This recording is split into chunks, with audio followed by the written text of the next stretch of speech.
In other words, if you have a society that isn't structurally reinforcing the idealized behavior, it's not going to prevail as dominant.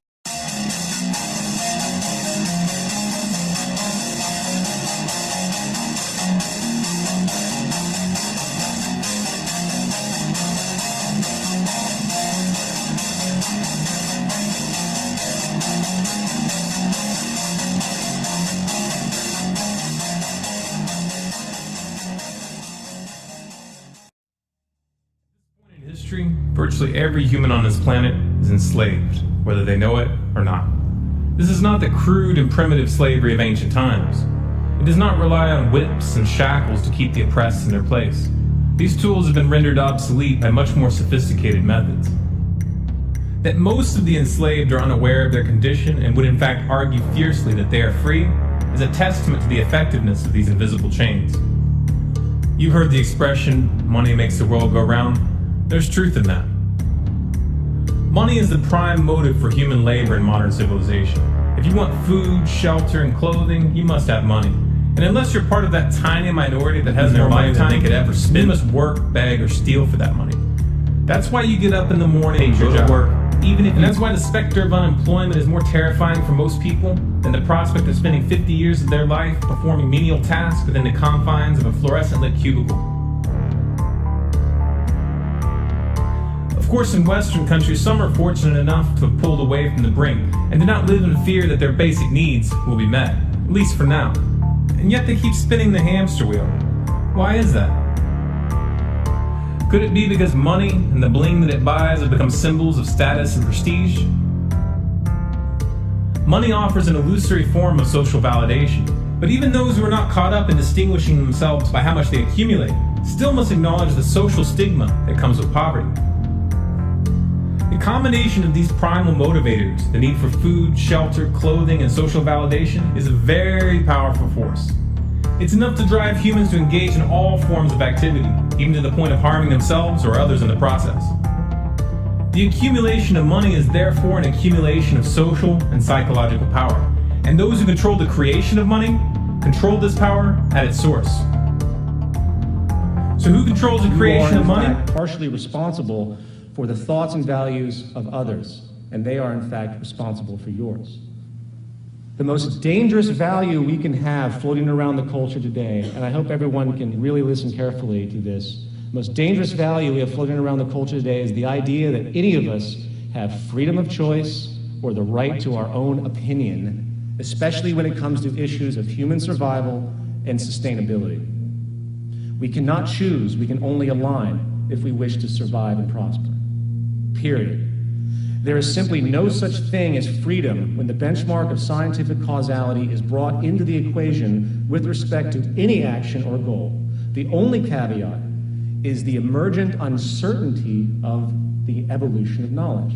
How could we possibly be so arrogant to assume at any point in time in human history that we have ever been empirically right? It simply hasn't happened yet if you take the broad view.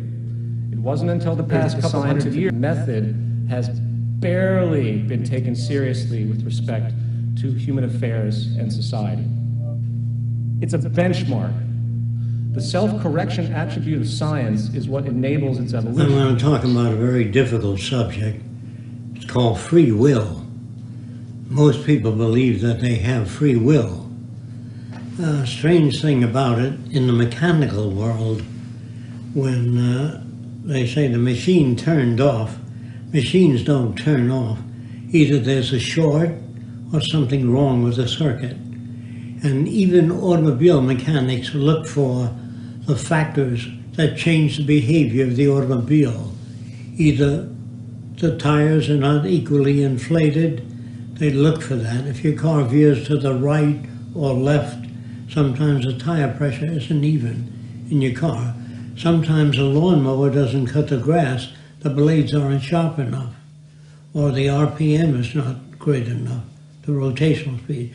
So they always look for events that are responsible for the behavior of all mechanical systems.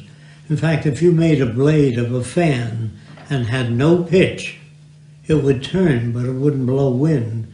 So it's the pitch that blows the wind. And of course, The pitch moves the air and blows the wind. So we all look for, even a wind turbine is turned by the pitch, but wind has to act on it to do that. Now moisture rises off the earth. We say the moisture is rising. Actually the sun evaporates it. The sun lifts these little drops by heating them, and they move up and back rapidly, and they rise.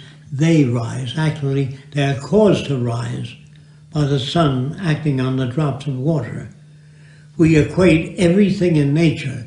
We never see, well, some of us do. We say the tree fell over. The tree doesn't fall over unless it happens to have branches which grow and change the center of gravity of the tree, so it can no longer, the roots do not grasp enough surface to keep the tree upright, so the wind acting on the tree makes it fall to the ground. It isn't just the wind, it's gravity, an asymmetry of balance which causes that. But human beings feel that they themselves have free will. They make choices. And free will means that all choices are made without cause. And if something is caused by something else, it's not free will. In other words, hunger. When you get hungry, the organism has used up a lot of energy, and so you have different feelings. You have thirst, you have hunger. It's thirst, and it tends to make you want a glass of water. If you never had the feeling of thirst, you'd dry up, you would die. If you didn't have a sensor, if a fly landed on you, if you didn't feel the itch, it would sting you continuously. So would it be. But the fact that you have sensory things, meaning responding mechanisms, you whack the fly. So if all things in nature are subject to natural force, including the orbit of the moon around the Earth, is a gravitational field that keeps the moon within the orbit. The same with the Earth. The same with the Earth rotation is done by physical force, something in nature that does that. A magnet really does not attract other material, but there's some mechanism in the magnet that acts in a certain way. In other words, they found out years ago that if you suspend a ball with a string near a precipice, it moves toward the precipice. Mass seems to attract mass, certain kinds of mass. So if you suspend a ball near a cliff, it moves a little bit toward the cliff. Now, what that mechanism is, I can go into theories about that, but I don't want to do that now, because it wouldn't serve any useful purpose. If an airplane is about to take off and there's a sudden gust of wind, it'll take off faster. And if it's about to come in for landing and the wind moves at the speed the airplane's going, it'll drop to the ground. It needs wind coming at it to sustain it. Also, man does not see with his eyes. He needs light. If a man says, well, at least I can see, if you bring him into a dark closet and tell him to see, he cannot, unless there's light. So he does not see with his eyes, he sees with a combination of the retina, the brain, the eyes, and light, and many other factors, which I needn't go into. If all things are acted upon by nature, if a moth has a tendency to fly into light, and the moth has what we call an antenna, it's a heat sensor. And when it gets near the flame, the heat sensor lets him know, gives him a reaction away from the flame. So a moth without an antenna would fly into fire. It's the antenna that causes him to back off. If you put sensors on a machine, meaning if they can sense the environment, they can react to it. Without sensors, a blind man needs a cane to see if there's objects in front of him, because he doesn't have visual senses. They say he tripped over the object. You know, he had no senses to tell him there was an object on the floor that he could not sense. So if a doctor notices that you have damaged senses, they recommend eyeglasses or eye surgery or retinal damage replacement or hearing aids. If you lose your hearing, you can't hear a Mack truck coming down the street. You have to step in front. If you can hear, at least you got another sensor that tells you there's a vehicle coming. So people that are deaf have a higher chance of being hit by a car. Not because they're deaf, because they can't sense a car coming down the street. So when we talk, they used to in the old days say we have 6 senses, like we had 6. We have an internal sense of how full you are. You have a pain sense of the depth of your body. You have an itch sense. You have a burn sense. You have many different senses, not 6.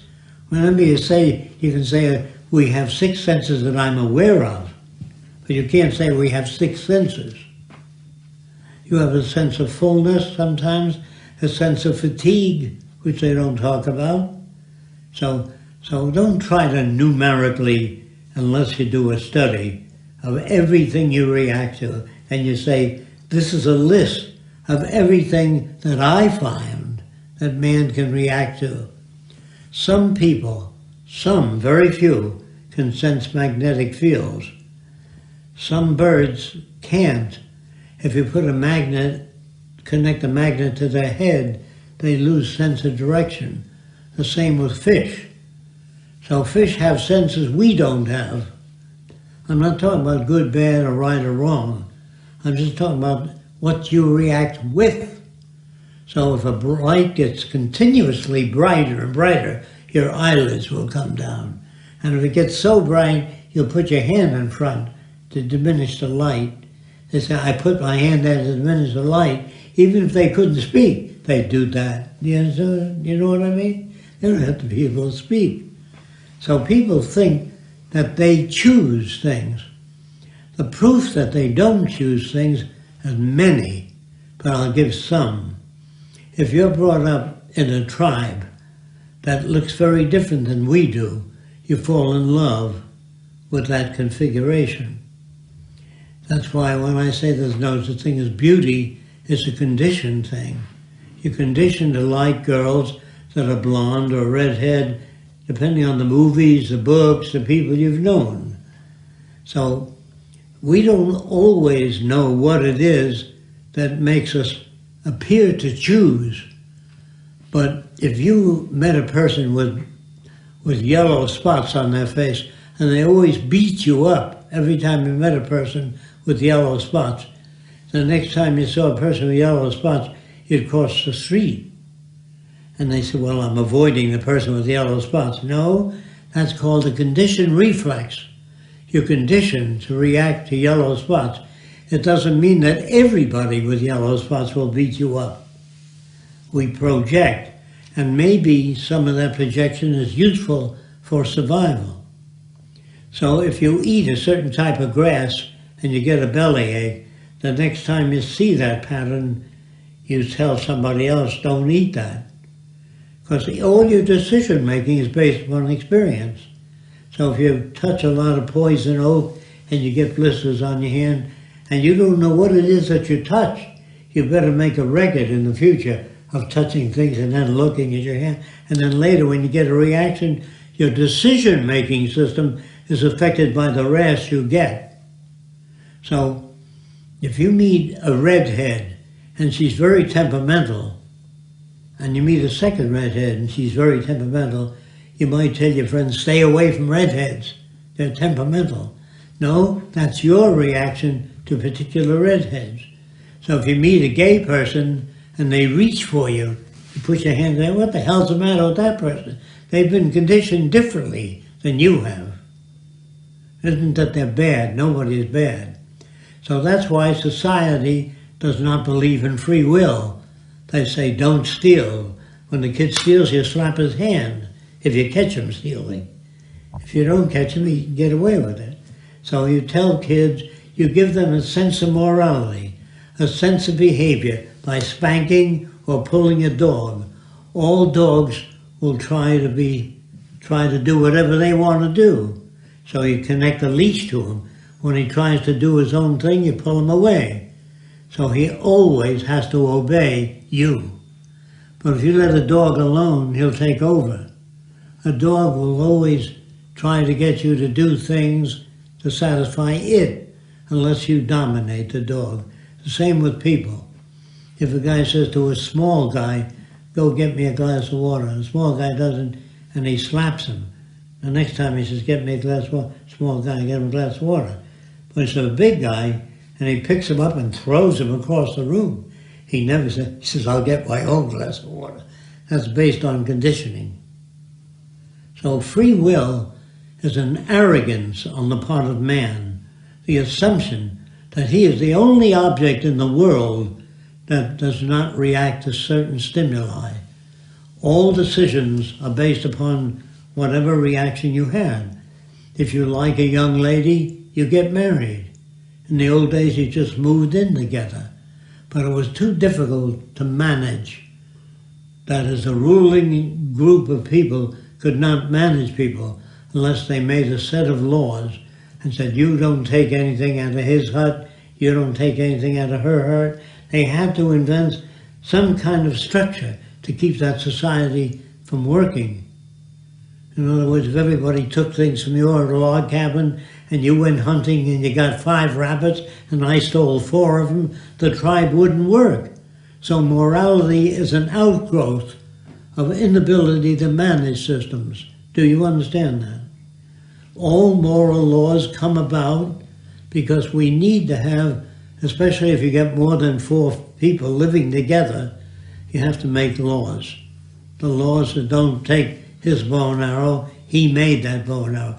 You give him all kinds of words, it's wrong, this is... but if a guy doesn't have a bow and arrow or a javelin, and a lion comes at him, and your javelin is nearby, he will borrow it. He doesn't steal it, he borrows it, and he throws it at the lion. Because that's the only thing he knows that'll keep the lion off. He said, I decided to take your javelin, although I know it's yours, but there was nothing else I could do at the time. So the judge might be lenient. Now, a lenient judge is a broad judge with broader experience. A judge that's brought up to believe in right, wrong, good, bad, black and white, his decisions are rigid as hell. But if he goes to another country that has a different set of values and he learns to live there, he can understand when you say different cultures impose different values on people. They don't care if you were to take one grape from your grape collection. If you had a lot of grapes on the table. But if you only had one grape, the law becomes severe. In scarcity, there are more laws. Can you understand that? The scarcer the object, the more laws. Now, if a man is incapacitated, he has scarcity. So he looks at you that can walk up and down and jump. He envies you because you have a wider range of behavior. But if he can be given a shot in the same range of behavior, he no longer envies you. So envy is a byproduct of behavior sometimes that you cannot perform. Do you understand that? Okay. These people are efficient, professional, compulsive consumers. They think of that as their national pride. It's their civic duty. Consumption. It's the new national pastime. Fuck baseball. It's consumption.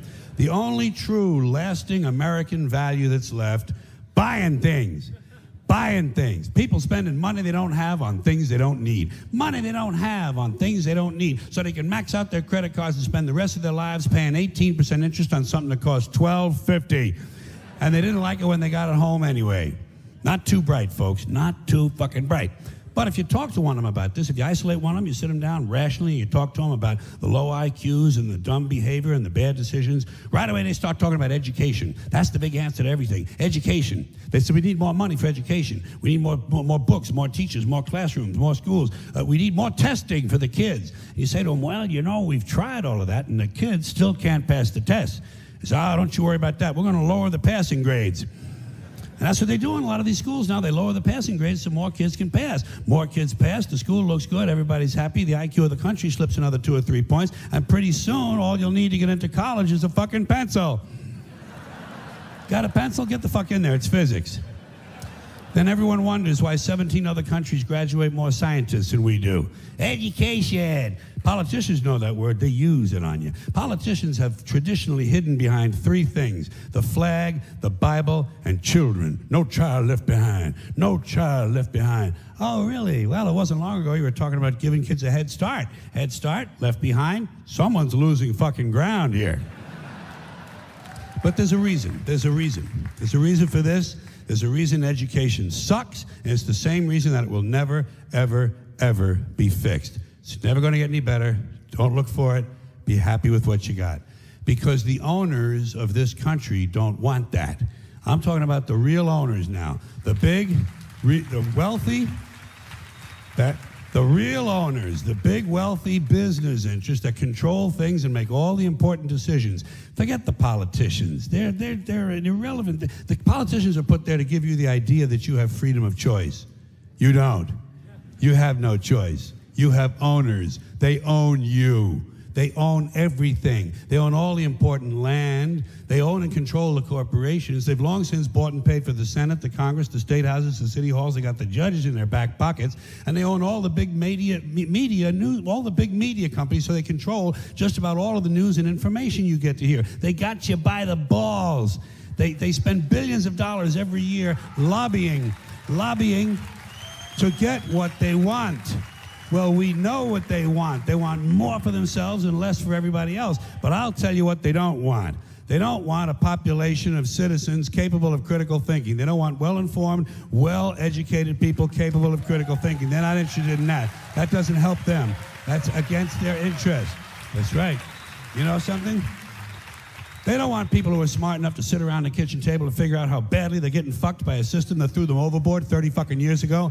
They don't want that. You know what they want? They want obedient workers. Obedient workers. People who are just smart enough to run the machines and do the paperwork, and just dumb enough to passively accept all these increasingly shittier jobs with the lower pay, the longer hours, the reduced benefits, the end of overtime, and the vanishing pension that disappears the minute you go to collect it. And now they're coming for your Social Security money. They want your fucking retirement money. They want it back, so they can give it to their criminal friends on Wall Street. And you know something? They'll get it. They'll get it all from you sooner or later, because they own this fucking place. It's a big club, and you ain't in it.